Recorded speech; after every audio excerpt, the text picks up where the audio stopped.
এই জগৎটা তোমরা দেখছো তো, সমস্ত প্রাণীকুলকে দেখো দেখো, এ ওকে খাচ্ছে, সে তাকে খাচ্ছে, ও তাকে খাচ্ছে, তাই না? খাওয়া খাই চলছে না? দেখেছো একটা পাখিকে দেখো, তার বাচ্চাকে বাঁচানোর জন্য একটা পোকা এনে তার মুখে ঢুকাচ্ছে। হিসাব করো। একটা ব্যাঙ যে তেমন নড়তেই পারে না, হ্যাঁ, সেও পোকাই খাচ্ছে, কোনো বডিকেই খাচ্ছে না, মশাকে খেয়ে নিচ্ছে। এই পোকা সেই পোকা খাচ্ছে। হিসাব করে দেখেছো? এই জগৎটা খাওয়া খাই জগৎ, একজন আরেকজনকে খেয়ে পুষ্ট হচ্ছে। এবারে এত মানুষ যে এইসব খাদ্য খায়, তাতে কি মানুষের অপরাধ হয়? হয়তো হয়, জানা নাই, কারণ সেই বিচার তো কারোর সামনে হয় না। তাহলে প্রশ্ন, মানুষকে কেন নিরামিষ খেতে বলা হয়, তাই না? একই না, যারা আমিষ খায় তারা তো বলতেই পারে, আমি আজকে তোমাদেরকে পুরোপুরি ক্লিয়ার করছি জিনিসটা, যে মাংস খাওয়া কি অপরাধ? কই, সেরকম তো দেখি না যে মাংস, কেউ মাংস খেলো কোনো মানুষ আর তার জিভটা কেটে নিল ভগবান, তোমার ভগবানের, যিনি কাটাকাটি করেন। এরকম তো হয় না। হয়?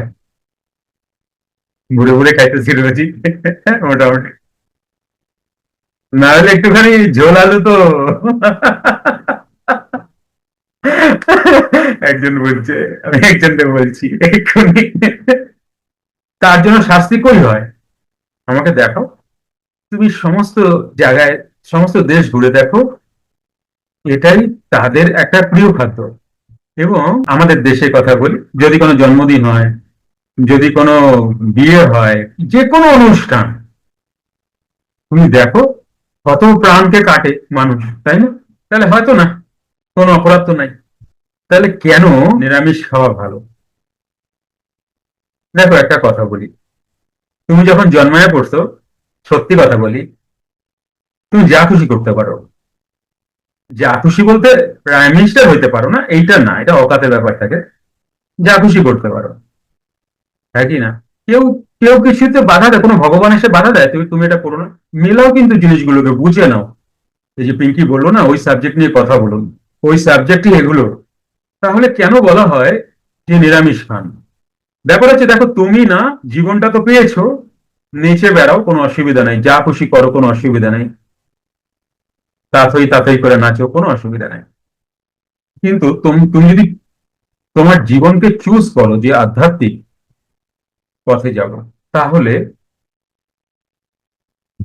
তোমার সাধনার জন্য, তোমার বডিকে রেডি করবার জন্য এগুলো বর্জন করতে হবে। বডিকে রেডি করার জন্য, সাধনায় যাওয়ার জন্য, তোমার পাওয়ারকে আনার জন্য, নচেত কোনো প্রয়োজনই নেই। খাওয়া খাই করেই তো জগৎ চলছে, বুঝে দেখো না? আর আরেকটা জিনিস ভেবে দেখো, অনেক, তোমার আমার থেকে অনেক বড় ব্যক্তিত্ব মানুষরা কিন্তু এগুলো খান, যারা সমাজে তোমার আমার থেকে অনেক বেটার পজিশনে আছেন। মানুষ তাদেরকে চেনেন, কোনো শিল্পী হতে পারে, কোন অভিনেতা অভিনেত্রী হতে পারেন, তাই না? তারা তো দেদার খাচ্ছে। কিন্তু তুমি যদি তোমাকে জানতে চাও, তুমি যদি ঈশ্বরকে জানতে চাও, তাহলে তোমার কি লাগবে? সংযম, নচেত প্রয়োজন নেই। আচ্ছা, যারা আহ, প্রাণায়ামের সাধনা করে তারা কি মাছ খায় না? হ্যাঁ খায়, হ্যাঁ খায়, খেতেই পারে। কিন্তু তুমি কি চাইছো সেটা আগে বোঝো, সেটা আগে দেখো। তুমি, তোমরা কি আমার কথা বুঝতে পারছো? এই চয়েস তোমার, এটা মানে জোর করে কিছু নয় কিন্তু বিষয়টা, বিশ্বাস করো। কেন এটা? তাহলে আমি যদি এগুলো খাই, তাহলে কি এই বডিটা কোনো অসুবিধা হবে? সাধনা কি করা যাবে না? কে বলেছে করা যাবে না? করা যাবে। কিন্তু একে তো আমার প্রারব্ধ ব্যাড কর্মাগুলো আমাকে ছাড়ছে না, সেগুলোকে প্রাণায়াম করে করে জ্বালাতে লাগছে। তাও শেষ হয় না এত,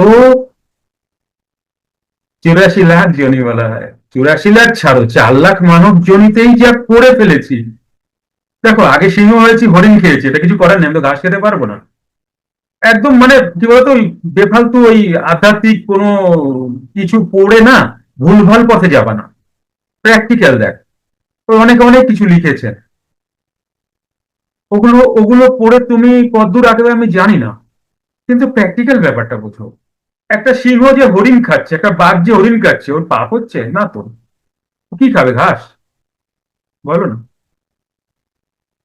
তো ওখানে কি ব্যালেন্স হচ্ছে না হচ্ছে, কি প্রারব্ধ ছিল না ছিল, এগুলো নিয়ে আমাদের বিশেষ একটা দরকার নেই, কিন্তু 4 লাখ যে মানব জন্ম, আজকে তুমি তোমাকে দেখো, এত কষ্ট মানুষ পাচ্ছেন, তার মানে বলা হয়, শাস্ত্র বলছেন যে ব্যাড কর্মা বা পুরানো প্রারব্ধ, প্রিভিয়াস প্রারব্ধ। তাহলে এই যে প্রারব্ধ গুলো আমাকে মেটাতে হচ্ছে, তাহলে এই যে আবার খাওয়া খাই করবো, প্রারব্ধ তো বাড়তে থাকছে।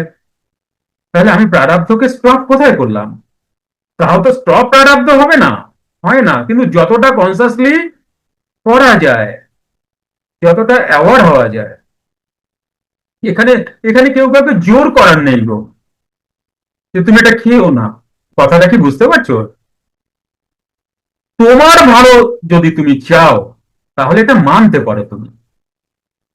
তুমি দেখো, একটু দেখো শাস্ত্র খুলে, যে আমাদের যত দুঃখ কষ্ট সবই তো প্রারব্ধ থেকেই রান করছে না।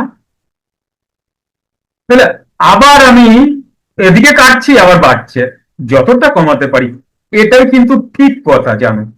যদি তোমরা বিচার করে দেখো আমি কি বলছি, কারণ মনে কষ্ট দেওয়া তো আমার সেই প্রারব্ধ আমাকে ছাড়বে না, না?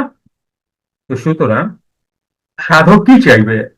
সাধক চাইবেন প্রারব্ধকে কম করতে, আর প্রারব্ধকে ডিস্ট্রয় করতে। হ্যাঁ কি না, এটাই তো অ্যাকচুয়াল কথা। আমি বাংলায়, সোজা বাংলায় বলছি, যাতে করে তুমি কমিউনিকেশন করতে পারো, বেশি কথার মধ্যে যেন তুমি ঢুকে গোল গোল না করো। কথাটা বুঝতে পেরেছো আমি কি বলতে চাইছি? তো সুতরাং চয়েস তোমার। তুমি যদি এটাকে ক্যারি, নতুন এটা করে যদি ক্যারি করতে পারো, তো চলো, অসুবিধা নেই কিছু, অসুবিধা নেই। আর তুমি যদি মনে করো না বাপরে, আগে এত জ্বলছি, জাস্ট বর্তমানে কথা বলছি, এত জ্বলছি আবার নতুন করে আবার, এই জায়গায় সাধক ক্যালকুলেশন করবে। কারণ সাধক তখন একটু সাধনা বাড়াও, একটু, তুমি তোমার থেকে আলাদা হতেই পারবে, তুমি আলাদা হয়ে বিচার করতেই পারবে, যে আমি কি করবো অ্যাকচুয়ালি, আমার কি করা উচিত। একটা সাধক যখন তিনি সাধনা করতে আসছেন, তখন তো তার একটা সব থেকে বড় প্রশ্ন না, আমার কি করা উচিত, কি করণীয় আমার, গুরুদেব বলে দিন। হ্যাঁ কি না? কারণ আমি যা করি তাতে আমি বুঝি না আমি ঠিক করছি কি ভুল করছি। তো আপনি বলে দিন আমি কি করবো। এটা নিয়ে গুরু গীতা লেখা রয়েছে। গুরু গীতা এক অন্য রকম, তোমরা বইটা পাবে, যেটাতে অ্যাকচুয়ালি তোমরা বুঝতে পারবে, ওই ধরনের ওই হালকা কথা নয়, পার্বতী জিজ্ঞাসা করছেন শিবকে, এরম না ব্যাপারটা, শিষ্য জিজ্ঞাসা করছেন গুরুকে, বুঝতে পেরেছো? যুক্ত ক্রিয়াযোগ, সুষুম্না অন্তর্মুখী প্রাণায়াম, সম্ভাবী মহামুদ্রা, কপালভাতি শিখতে চাইছেন? প্রতি সপ্তাহে মঙ্গল, বুধ ও বৃহস্পতিবার রাত 8টা থেকে 9টা অবধি জুম অনলাইনে নিজের বাড়ি বসেই শিখতে পারবেন। যোগাযোগ জ্ঞানী গুরু কমিউনিটি, ফোন নাম্বার 9903680146।